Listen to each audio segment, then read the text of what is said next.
نحمده ونصلي على رسوله الكريم.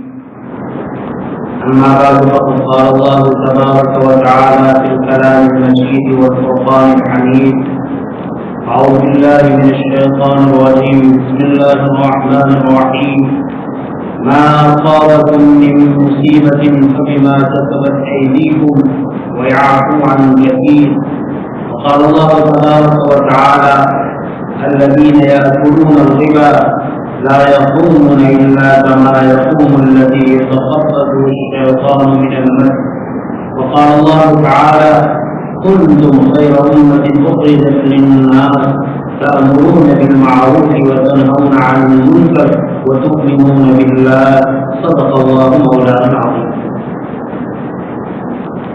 اے محترم بھائیو، دوستو اور بزرگو،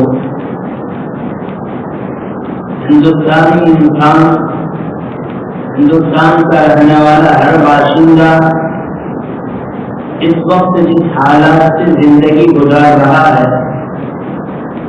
ہر شخص پڑھا لکھا ہو یا ان پڑھ، مرد ہو یا عورت، جوان ہو یا بوڑھا، سمجھدار ہو یا ناسمجھ، کھیتی باڑی کرنے والا ہو یا فیکٹری چلانے والا، کاروبار کرنے والا ہو، تجارت کرنے والا ہو، ہر شخص یہ کہتا ہے کہ اس وقت ہم بے انتہا پریشان ہیں، اور اس پریشانی کے عالم میں بہت زیادہ شور اور ماغویلا کرتا ہے کہ آج کیا ہو رہا ہے، کیا ہونے والا ہے۔ ہزاروں انسان جو راحت کی نیند سو رہے تھے، فکر میں اور ٹینشن میں اور نہ جانے کیسی مصیبت میں مبتلا ہو گئے، اور ہر شخص کو اس کا احساس ہے، کسی کو کم کسی کو زیادہ۔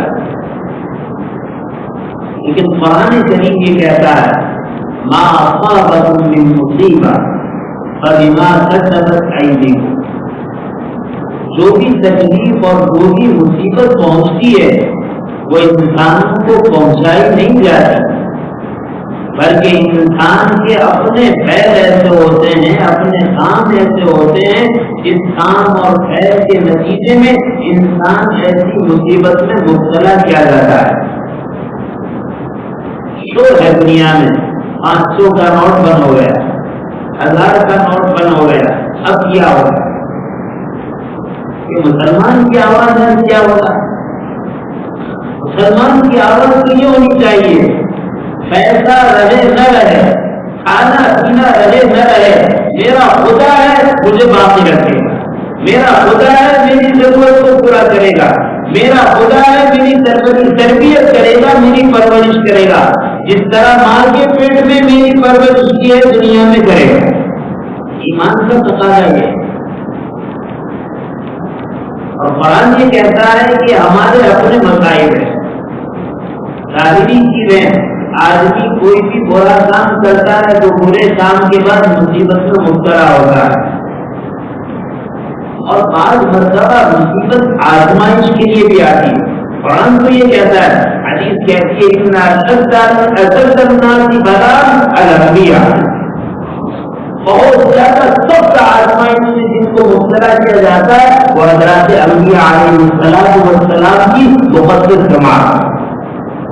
تو کبھی مصیبت اس لیے آتی ہے کہ ہمارے اپنے کرتوت ہے، کبھی مصیبت آزمائش کا امتحان کے لیے ہوتی ہے۔ اب ہمیں سوچنا چاہیے کہ اس وقت جس کو ہم مصیبت سمجھ رہے ہیں، یہ مصیبت ہمارے کرتوتوں کا نتیجہ ہے یا یہ مصیبت ہماری آزمائش ہے؟ مومن کامل، مومن مخلص وہ یہ سمجھتا ہے کہ آزمائش ہے، امتحان ہے، اور وہ مومن جو ایمان لے آ چکا ہے لیکن دین سے کوئی بھی قریبی تعلق نہیں ہے، دین کا کوئی بھی پاس و لحاظ نہیں ہے، وہ یہ سمجھتا ہے کہ یہ بہت بڑی مصیبت ہے، اور ایسی مصیبت ہے جس سے ہر شخص پریشان ہے۔ قرآن کریم یہ کہتا ہے: تمہیں جب کوئی مصیبت پہنچتی ہے تو تمہارے کرتوتوں کا نتیجہ ہوتا ہے، اور یہ تو حق تعالی شانہ کی شان کریمی ہے کہ بہت سارے گناہ تو معاف کروا دیتے ہیں. بعض گناہ ہوتے ہیں جس پر اس طرح پکڑ کر لی جاتی ہے، گرفت کر لی جاتی ہے. باقی اکثر گناہ تو ویعفو عن کثیر، بہت سارے گناہ اللہ تعالیٰ معاف فرماتے، ہر گناہ پر پکڑ نہیں فرماتے. ایک مومن ہونے کے ناطے ہمیں یہ سوچنے کی ضرورت ہے، مصیبت ایسی ہے جس سے خالی اہل اسلام دوچار نہیں ہے. ہر مذہب کا، ہر فرقے کا، ہر طبقے کا انسان اس مصیبت میں مبتلا ہے. لیکن اسلام والوں کو، مسلمانوں کو اس سوچ سے سوچنا چاہیے کہ آخر یہ مصیبت ہمارے اوپر کیوں آئی. کیا ایسا تو نہیں ہوا جس رب نے ہمیں حلال طریقے پر کمانے کی اجازت دی تھی اور حلال کمانے کی اجازت دی تھی، ہم نے اس مال کو جو حرام نہ کمایا، حلال نہیں کمایا. کوئی شخص دوسرے کو نہ دیکھے فلاں ایسا کرتا ہے، فلاں کی روزی ایسی ہے، فلاں کی کمائی ایسی ہے، فلاں یہ کاروبار کرتا ہے، فلاں نہیں. ہر شخص اپنی کمائی دیکھے کہ میری اپنی کمائی حلال ہے یا نہیں، اور میں جو کما رہا ہوں وہ حلال طریقے پر کما رہا ہوں یا نہیں. حلال کمانا بھی فرض ہے اور حلال طریقے پر کمانا بھی فرض ہے. میں سمجھتا ہوں کہ ہم سب جب اپنا جائزہ لیں گے، اپنا حساب کریں گے، تو میرے خیال سے 70-80% 70-80% ہمارا قرض، ہمارا زمین یہ گواہی دے گا کہ ہماری کمائی یا تو سیرے سے حرام ہے، اور اگر حلال ہے تو کمانے کے جو طریقے ہیں، جو اسباب ہیں، وہ راستے ہیں، وہ حرام ہے. مصیبت ایسے نہیں آیا کرتی، مصیبت آدمی کو خود لاتا ہے. ہم اگر کسی ماتحت کو، کسی ہمارے غلام اور خادم کو اپنے بنگلے میں رکھتے ہیں کہ لو یہ بنگلہ ہے، یہ پیسہ ہے، یہ فرنیچر ہے، یہ سامان ہے، یہ کھانے پینے کی چیز ہے، آپ اس کا خیال رکھنا اور اس کی نعمتوں سے فائدہ ہوگا. کیا استعمال ایسا ہو سکتا ہے کہ جو بنگلے کا مالک ہے وہ بجلی ختم کر دے، وہ فرنیچر کو نکلوا دے، وہ کھانے پینے کے ڈیپ فریج کو بند کر دے؟ نہیں، اس نے تو دیا ہے اور اس لیے دیا ہے کہ اس سے فائدہ ہوتا ہے اور ہمارے محل کی حفاظت کرے.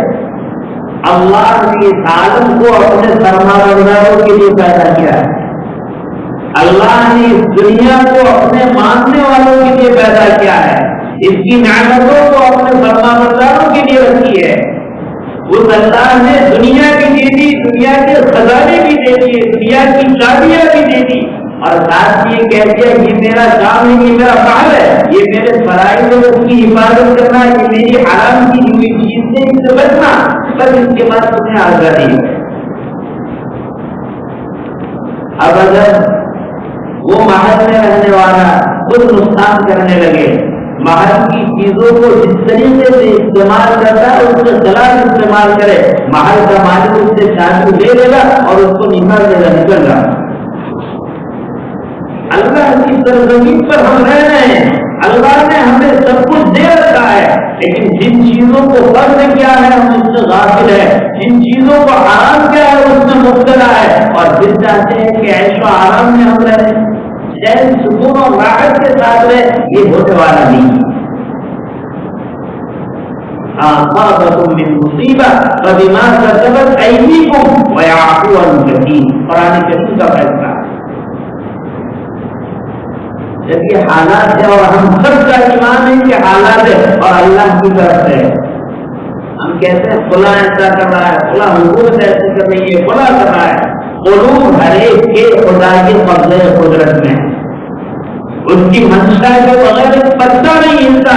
کیا ایسا قانون نافذ اور جاری ہو جائے؟ وہ نہیں سکتا. ہاں، جب وہ چاہے تو جو چاہے وہ کر لیتا ہے. ایسے موقع پر ہمیں کرنا کیا چاہیے؟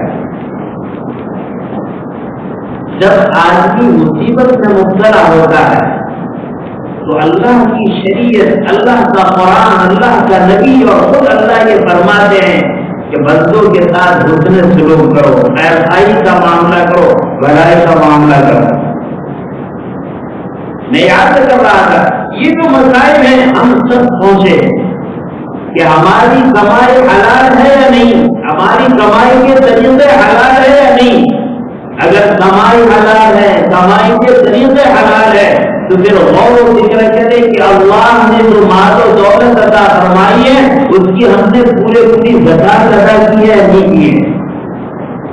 جو صدقہ ہم پر واجب کیا ہے ہم نے اس کو ادا کیا ہے یا نہیں کیا ہے۔ جو قربانی ہم پر واجب ہوئی تھی ہم نے اس وجوب کو ادا کیا ہے یا نہیں کیا ہے۔ اگر حلال کمایا ہے، حلال طریقے سے کمایا ہے، لیکن اس کے حق سے فرض زکات کو ادا نہیں کیا ہے، آدمی مسائل میں مبتلا ہوگا، پریشانیوں میں مبتلا ہوگا۔ اور یاد رکھو اگر صحیح طریقے پر ہم اللہ کے راستے میں خرچ نہیں کرتے تو ایسا نہ سمجھے کہ ہمارا مال محفوظ ہو جائے گا۔ اگر ہم صحیح طریقے پر خرچ نہیں کریں گے غلط طریقے پر مجبوراً خرچ کرنا پڑے گا۔ حلال طریقے پر نہیں کمائیں گے، حرام طریقے سے کمانا پڑے گا۔ حلال کمائی کو چھوڑیں گے، حرام کمائی میں مبتلا ہونا پڑے گا۔ اللہ کے احکام کا لحاظ نہیں کریں گے، نفس و شیطان کے احکام کو پورا کرنا پڑے گا۔ چاہے اس کے بعد اللہ نے راستے وہی رکھے، انا ہدیناہ السبیل اما شاکر و اما کفور۔ یہ سیدھا راستہ ہے، اس پر چل کے شکر ادا کریں، یہ اس کو چھوڑ کر نہ شکر کریں۔ کبھی ہمارے دماغ میں یہ بات آئی ایسا ہوا، یہ ہوا، اس نے یوں کیا، اس نے ایسا کیا، یہ بناوٹیں ہو رہی ہے، یہ کپڑے ہو رہی ہے۔ کبھی سوچا کہ ہماری کیا کوتاہی ہے، کیا ہمارے زکات کے معاملے میں گڑبڑ نہیں ہے؟ جن بچوں کا، جن انسانوں کا، جن مخلوق کا نفع شریعت اسلام نے ہم پر واجب کیا ہے کہ اس کی ادائیگی میں تو ہم سے کوتاہی نہیں ہوئی ہے۔ ہم نے اگر شریعت کے حق کو مارا، ہم نے ماں صاحب کے فرائض حق کو مارا اور ہمارے حق کو مارے گی، انسان ہمارے حق کو مارے گی۔ ہم نے واجب حق کو ضائع کیا، لوگ ہمارے مال کو ضائع کریں گے۔ ہم نے دوسروں کا مارا ہے، کوئی ہمارا مارے۔ حفاظت کی تدبیر تو بدلا دی تھی کہ جتنا مال اللہ نے دیا ہے حساب کر کے صحیح طور پر اس کی زکات ادا کر دیا کرو۔ اگر زکات کی ادائیگی میں گڑبڑ ہے تو یقین رکھیے پھر ایسے حالات کا آنا ضروری ہے۔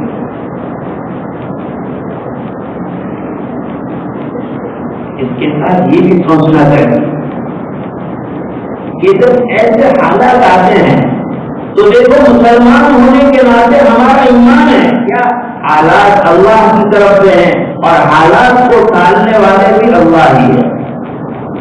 حالات نہ کوئی بھیج سکتا ہے نہ کوئی ٹال سکتا ہے، بھیجنے والی ذات وہ ہے تو ٹالنے والی ذات بھی وہی ہے۔ لہٰذا ایسے وقت میں ہمارا حال کیا ہوگا؟ ایسے وقت میں ہمارا کام یہ ہوگا کہ جس خدا کی طرف سے یہ حالات ہیں اس خدا کو ناراض کرنے والے کام کو چھوڑنا پڑے گا اور خدا کو راضی کرنے والے کام کو کرنا پڑے گا۔ اس کے علاوہ کوئی راستہ نہیں۔ دنیا کتنی ہی تدبیریں پیش کر دے، کتنے ہی ہنگامے برپا ہو جائے، کتنی ہی اسکیمیں آ جائے، لیکن مسئلے کا حل نہیں ہوگا جب تک کہ جس خدا کو ناراض کیا اس خدا کو راضی نہ کرے۔ لیکن ہمارا ہاتھ تو ایسا بگڑ چکا ہے کہ فقر آتی ہے، فقر اتنی آتی ہے کہ آدمی بیدار ہو جائے، چوکنا ہو جائے، متوجہ ہو جائے، بجائے چوکنا اور متوجہ ہونے کے ایسے کام کرتا ہے کہ جس کی طرف سے پکڑ آئی ہے غصہ اس کو زیادہ ہے۔ حالات کیا ہے؟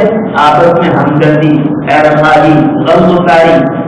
کتنے بیچارے غریب ہیں جن کے پاس پیسے ہی نہیں ہیں، کتنے ایسے ہیں جو بے پیسے کے ہو گئے اور کتنے ایسے ہیں جن کے خزانے بھرے ہوئے ہیں۔ اللہ کے راستے میں صحیح طور پر صدقہ کی توفیق نہیں ہوئی، اب سود دے رہے ہیں، سود لے رہے ہیں۔ آپ ہمیں اتنا دیجیے ہم آپ کو اتنا دیں گے، یہ زیادہ، یہ بخشش ہے، یہ ہدیہ ہے، یہ تحفہ ہے۔ آج تک ایک روپیہ دینے کی توفیق نہیں ہوئی اور اب لاکھ لاکھ 10 لاکھ روپے ہدیہ دینے کے لیے تیار ہے۔ یہ ہدیہ ہے، ہدیے کے نام پر سود ہے۔ چاہیے تو یہ تھا آدمی خیر خواہی کرتا، ایسے وقت میں پہلے تو یہ سوچتا کہ میرے پاس بالغ ہونے سے لے کر آج تک کتنا مال آیا اور شریعت کی روشنی میں کتنی زکات میرے اوپر فرض ہوئی اور آج تک میں نے کتنی زکات ادا کی۔ اگر نہیں ادا کی ہے تو میں سارے پچھلے سالوں کی زکات حضرات علماء کو پوچھ کر حساب کر کے زکات ادا کروں،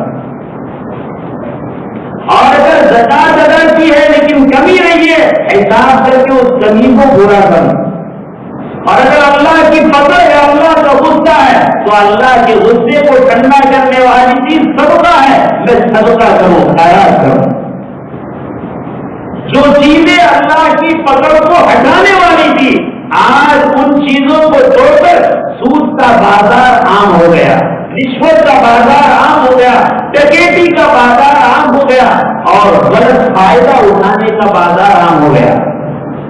پوچھتے ہیں مولانا ایک پاؤنڈ کے 100 دینے کے لیے تیار ہے، $1 کے 100 دینے کے لیے تیار ہے، یہ کیسا ہے؟ سب جانتا ہے ایک ملک کی کرنسی دوسرے ملک کی کرنسی سے تبدیل کریں گے تو کمی بیشی کے ساتھ جائے گا، لیکن یہاں سوچنے کا مقام ہے آخر یہ دینے والا اتنا زیادہ کیوں دے رہا ہے؟ یہ پریشان ہے، مجبور ہے۔ یہ لینے والا کیوں لے رہا ہے؟ اس پریشان کی پریشان حالی کا غلط فائدہ اٹھا رہا ہے۔ اچھے حالات سے حالات بگڑ گئے، حکومت کی طرف سے کرفیو ڈال دیا گیا۔ اب کرفیو کے زمانے میں جو 150 روپے کلو ٹماٹر ملتے تھے فوراً دکاندار نے 70 کر دیے، لوگ مجبور ہے۔ اب پوچھیں یہ 50 روپے کلو کے ٹماٹر 70 روپے میں بیچنا جائز ہے یا نہیں؟ اور کہے آپ تیرا مال ہے تو 50 میں بھی بیچ سکتا ہے تو 70 میں بھی بیچ سکتا ہے۔ ارے تو ذرا سوچ تو کس کا امتی ہے؟ تو ایسے نبی کا امتی ہے جس نبی نے سراسر احسان اور سلوک کی تعلیم دی ہے، خیر خواہی کی تعلیم دی ہے، وہ تو تجھے یہ تعلیم دیتا ہے کہ ایسے کرفیو کے زمانے میں 50 کی چیز کو 40 میں بیچ دے اور سب کا صدقہ کر دے۔ تو اس امت تم نبی کے امتی ہونے کے بعد تیرا حال یہ ہے کہ 50 کی چیز 70 پر بیچتا ہے اور پھر پوچھتا ہے کہ یہ جائز ہے یا نہ جائز۔ احسان کا موقع آیا، مجبوری کا موقع آیا، غلط فائدہ اٹھا رہا ہے، چوٹ رہا ہے اور پھر پوچھ رہا ہے جائز ہے یا نہ جائز۔ جو چیز اللہ کے غصے کو بھڑکانے والی تھی آج اس میں مبتلا ہو گئے۔ سود کا بازار ایسا گرم ہوا کہ میں سمجھتا ہوں 10 سالوں میں جتنی سود نہیں کھایا گیا ہوگا اور جتنا سود نہیں دیا گیا ہوگا اس 10 دن میں اس سے کئی گنا زیادہ سود عام ہو گیا۔ اتنی بڑی خواتین سے سود اب تعالیٰ شانو فرماتے ہیں کہ سود کو میں نے حرام کیا ہے اور بے شرا کو خرید و فروخت کو میں نے حلال کیا ہے، لہذا حرام سے رک جاؤ اور حرام کو کر لو۔ اگر تم نے ایسا نہیں کیا تو سن لو اللہ اور اس کے رسول کی طرف سے تمہارے لیے اعلان جنگ ہے۔ پورے قرآن میں آپ دیکھ لیں کوئی بھی ایسا موقع نہیں ہے کہ مومن اللہ کی حکومت کو توڑے اور اللہ کی طرف سے ایسی سب سے دھمکی ہو کہ اللہ اور اس کے رسول کی طرف سے اعلان جنگ ہے۔ صرف یہ سود کا معاملہ ہے، اللہ کہہ رہا ہے بھائی لم تفعلوا فاعلموا بحرب من اللہ ورسولہ۔ اگر تم نے سود سے اپنے آپ کو نہیں روکا، سود سے باز نہ آئے تو یاد رکھنا اللہ اور اس کے رسول کا تمہارے ساتھ اعلان جنگ ہے۔ ایک کمزور ایک بڑے طاقتور سے جب مقابلے پر آتا ہے، دنیا کہتی ہے کہ کمزور مرنے والا ہے، برباد ہونے والا ہے، یہاں تو وہ مقابل اللہ کے آ رہا ہے، یہاں تو وہ مقابل اللہ کے رسول کا مقابل بن کر آ رہا ہے۔ کیا اس کی دنیا اور آخرت سمجھ سکتی ہے؟ حضرت ابن عباس رضی اللہ تعالیٰ عنہ فرماتے ہیں کہ سود کے متعلق کہ جو سود کھانے والے ہیں ان کو یاد رکھنا چاہیے کہ سود کھانے کے بعد اگر اللہ کے راستے میں کوئی دینار اور درہم تم صدقہ کرے، اللہ کے یہاں تمہارا صدقہ قابل قبول نہیں۔ تم نماز پڑھے، اللہ کے یہاں تمہاری نماز قابل قبول نہیں۔ تم حج کرے، اللہ کے یہاں تمہاری حج قابل قبول نہیں۔ تم اللہ کے راستے میں جہاد کرے، اللہ کے یہاں تمہارا جہاد قابل قبول نہیں۔ مسند احمد بن حنبل کی روایت، نبی کریم صلی اللہ علیہ وسلم کا ارشاد ہے، ایک آدمی سود کا 1 درہم کھاتا ہے، 1 درہم کا سود کھانے کا گناہ اتنا خطرناک ہے جیسا کسی آدمی نے کسی عورت سے 36 مرتبہ یا 36 مرتبہ زنا کیا۔ حدیث میں جس قوم میں زنا کاری اور جس قوم میں سود خوری عام ہوتی ہے، وہ قوم اللہ کی عذاب کو پکارتی ہے، اللہ کی عذاب کو دعوت دیتی ہے۔ حضرت ابو قتادہ رضی اللہ تعالیٰ عنہ فرماتے ہیں، نبی کریم صلی اللہ علیہ وسلم نے معراج کا سفر کیا۔ معراج کے سفر میں دیکھا، ایک آسمان پر پہنچے تو دیکھا کہ بعض لوگ ہیں ان کے پیٹ بہت بڑے بڑے ہیں، ایک ایک مکان کے برابر ان کے پیٹ ہے، اور وہ راستے پر پڑے ہوئے۔ محشر کی ندا ہوگی، وہ اٹھنا چاہیں گے، اٹھ نہیں سکیں گے، اٹھیں گے گریں گے، اٹھیں گے گریں گے۔ قرآن کہتا ہے الذین یاکلون الربا، جو آدمی سود کھاتا ہے، لا یقومون الا کما یقوم الذی یتخبطه الشیطان من المس۔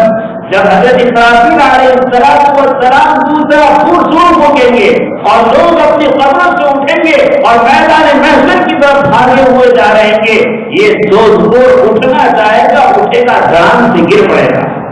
اس سود خور کی حالت ایسی ہوگی جیسے کسی جنات نے اس پر اثر کر دیا ہے، جیسے کسی مرغی کی بیماری کا دورہ پڑا ہے۔ گجراتی میں کہتے ہیں کھینچ جانا، مرغی کا دورہ پڑا ہے، اس طریقے سے ہوگا۔ بعض روایت میں ہے کہ میدان محشر میں جانے کے لیے وہ قبروں سے اٹھے گا، پاگل اور دیوانہ بن کر اٹھے گا، پوچھا جائے گا یہ کون ہے؟ کہا کہ آپ کی امت کے سود خور ہے۔ روایت میں آتا ہے راستوں پر بیٹھے ہوں گے، اٹھنا چاہیں گے، آواز سنیں گے کہ ایک بہت بھاری بھرکم لشکر فیروزیوں کا جا رہا ہے اور ان کو اس لیے بھیجا جا رہا ہے کہ وہ جہنم میں اپنی سزا بھگتے۔ یہ عالم برزخ کے احوال ہے۔ جب اس کی آواز کو سنیں گے تو راستے پر چلنے والے راستہ صاف کر دیں گے کہ یہ تو بہت بیکار قوم ہے، بہت خوفناک قوم ہے، بہت جنگلی قسم کی قوم ہے۔ یہ دوڑتی ہے ایسے اونٹ کی طرح جو اونٹ بھڑکا ہوا ہے، پھسا ہوا ہے، یہ نہیں دیکھتا ہے کہ اس کے سامنے کون کھڑا ہے۔ لوگ اس کا ادھر ادھر کریں گے، راستہ صاف کریں گے۔ سود کا کھانے والا جو ہوگا وہ راستے سے اٹھنا چاہے گا، اٹھے گا اور گرے گا، اٹھے گا اور گرے گا، یہاں تک کہ وہ فرعونی لشکر آئے گا اور ان کو رونتا ہوا چلا جائے گا، اور عذاب پانے کے بعد دوبارہ اپنی جگہ پر جائے گا، وہ لشکر ان سود خوروں کو رونتا ہوا چلا جائے گا۔ بعض علماء نے تو یہ فرمایا کہ قرآن و سنت کے تدبر سے یہ معلوم ہوتا ہے کہ میدان محشر میں جب یہ سود خور جمع ہوں گے تو ان کے چہرے خنزیر اور ان کے چہرے کتے کی شکل میں ہوں گے۔ ان کی شکلوں کو بدل دیا جائے گا، اور اس لیے بدل دیا جائے گا تاکہ عالم محشر کا ایک انسان پہچاننے کے یہ سود خور ہے، یہ بیاج کھانے والا ہے، یہ بیاج دینے والا ہے، یہ بیاج لینے والا ہے۔ نبی کریم صلی اللہ علیہ وسلم ارشاد فرماتے ہیں کہ میں نے دیکھا کہ انسانوں کی ایک جماعت ہے اور ان کے پیٹ بہت بڑے بڑے ہیں، اور ان پیٹ کے اندر سانپ چل رہے ہیں، اور پیٹ کی چربی اور پیٹ کا چمڑا اتنا باریک ہے کہ اندر گھومنے پھرنے والے سانپ نظر آ رہے ہیں۔ میں نے جبرائیل سے پوچھا، جبرائیل یہ کون لوگ ہیں؟ کہا کہ اللہ کے رسول وہ لوگ ہیں جو دنیا میں سود کھایا کرتے تھے۔ قرآن و سنت اتنی سخت وعید ہے جس چیز پر بیان کرے، انسان حالات سے دو چار ہوتا ہے، اپنے کرتوتوں کی وجہ سے، اپنی برائیوں کی وجہ سے، اپنی حرام کمائیوں کے نتیجے میں، اپنے حرام سرمایہ کے نتیجے زندگی میں، اور اس کے بعد سود کے بازار کو گرم کرتا ہے، سودی معاملات کو عام کرتا ہے. چاہیے تو یہ تھا کہ وہ سب کے خیرات کے لیے اپنے سر کو کھول دیتا اور سود سے خود بھی بچا اور امت کو بھی بچاتا. پھر ہیلے کا ایک دور کرتا ہے، ایسے ہیلے کرتے ہیں دنیا ہنسی ہے، ہیلا ہے کیا؟ اللہ تعالیٰ ہماری حفاظت کرنا. میرے بھائی یقین مانیے ہم مسلمان ہیں، ہماری ساری مشکلوں کا حل نبی کریم صلی اللہ علیہ وسلم کی تعلیمات کے علاوہ کسی چیز میں نہیں ہے. اور ہماری ساری مصیبتیں، ہماری ساری تکلیفیں اللہ اور اس کے رسول کو، ہمت کو توڑنے کے علاوہ میں نہیں ہے. لہٰذا میں بہت درد دل کے ساتھ، بہت محبت کے ساتھ کہوں گا، حالات ایسے ہیں جس حالات میں ہم دیکھتے ہیں گلیا گلیا، بستی بستی، شہر شہر بینکوں پر لائنیں کھڑی ہیں.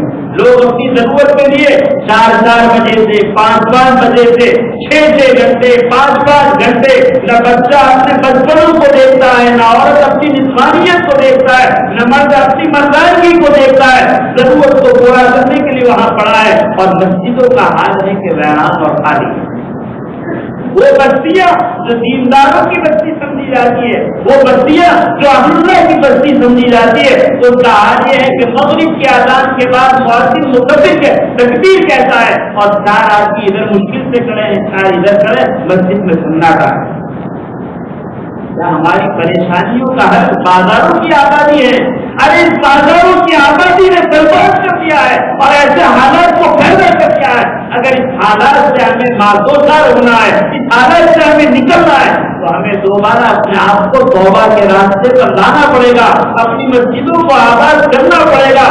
ہر گنہگار کو اپنے گناہ کو یاد کر کے گناہ کو چھوڑنا پڑے گا. زیناکاری کو ختم کرنا پڑے گا. سود خوری کو ختم کرنا پڑے گا. رشوت کے بازار کو ٹھنڈا کرنا پڑے گا. چوری ڈکیٹی کو ختم کرنا پڑے گا. عیاشی اور فحاشی کو چھوڑنا پڑے گا. ہو سکتا ہے ساری چیزوں کے بعد اللہ کے دربار میں آنسو بہائے، اللہ کی طرف سے رحمت کے، اللہ کی طرف سے تقدیر کے بدلنے کے، اللہ کی طرف سے حالات کے پلٹنے کے صورتیں اور شکلیں پیدا ہو جائے. اللہ تعالیٰ شان ہم سب کو یہی سمجھنے کی فرمائے. وقت ہو چکا ہے ماشاء اللہ، ہمارے ضلع کا اجتماع ان میں شروع ہو چکا ہے. میں بہت ادب کے ساتھ کہوں گا، آج کے جس حالات اور جس ماحول میں ہم کر رہے ہیں، اس ماحول میں اپنی اسلام اور اپنے آپ کو بدلنے کے لیے اللہ رب العزت نے امت مسلمہ کو بہت اچھا کام دیا ہے. آدمی اپنے برے ماحول سے، اپنے برے معاشرے سے، اپنی بری سوسائٹی سے، اپنے برے کلچر سے، ان سب چیز سے الگ ہو کر اللہ کے راستے میں اس کی توفیق سے 1 سال 4 مہینے 1 چلہ 10 دن اپنی حیثیت سے لگاتا ہے. یقیناً اسلام میں اللہ نے ایسی برکت رکھی ہے جو اصول کے ساتھ لگتا ہے، امیر کے مشورے کے مطابق لگتا ہے، اور ضوابط کے ساتھ اپنے جذب کو پورا کرتا ہے. وہ ہدایت کے پروانے سے مالا مال ہوتا ہے. بہت اچھا موقع ہے. ایسے موقع پر ان حالات کو ٹالنے کے لیے ایک نوجوان یاد کر کرے کہ گھر سے ایک نوجوان اللہ کے راستے میں چلنے کے لیے 4 مہینے کے لیے انشاءاللہ اگر وہ ارادہ کرے گا، اللہ کی ذات سے امید ہے ہدایت کی ہوا کو عام کر دے گا اور ان نقشوں کو پلٹ دے گا. اور ہمارے لیے پورے عالمی اسلام کے لیے، پورے عالمی ہند کے لیے اللہ تعالیٰ امن و سلامتی، صحت، سکون، راحت کی شکلیں پیدا کروا دے. بہت عادت کے ساتھ، بہت احترام کے ساتھ میں ان بھائیوں سے بھی عرض کروں گا جو سال ہر سال سے اس کام میں لگے ہوئے ہیں اور سال ہر سال سے وقت لگاتے چلے جا رہے ہیں، لیکن زندگی میں کوئی تبدیلی نہیں، زندگی میں کوئی فرق نہیں. یہ کام کا قصور نہیں ہے، یہ لگنے والوں کا قصور ہے. اصول کی اگر پابندی نہیں ہوگی، اپنے آزادی کے مشورے کے مطابق کام نہیں ہوگا اور رسمن اس طریقے سے کام کرتے رہے گا، میرے بھائی اصول و ضوابط کی پابندی کے ساتھ سستی ہدایت کے لیے کافی ہے، اور بے اصولی کے ساتھ زندگی لگا دے، نہ کچھ حاصل ہوا ہے نہ کچھ حاصل ہونے والا ہے. اللہ کے بندوں ارادہ کرو، ہمت کرو. یہ ایک بہت اچھا موقع ہے، ہمارے ضلع کا اجتماع ان میں ہو رہا ہے. ہم اپنے آپ کو اس ضلع فارغ کریں، اس زمین سے اپنے آپ کو ہٹائے، تجزیہ و بیان سن لیں، نصیحت نصیحت کی کیسے سے سن لے، لیکن ماحول سازگار نہیں ہوتا، آدمی کو دینی جذبے پر ابھرنا مشکل ہوتا ہے۔ اور اگر ماحول سازگار ہوتا ہے تو ماحول میں کٹھن سے کٹھن کام کو کرنا آسان ہوتا ہے۔ اللہ تعالیٰ سامنے جو باتیں کہلوائی، اللہ ہم سب کو عمل کی توفیق نصیب فرمائے۔ آمین۔ وآخر دعوانا الحمدللہ رب العالمین۔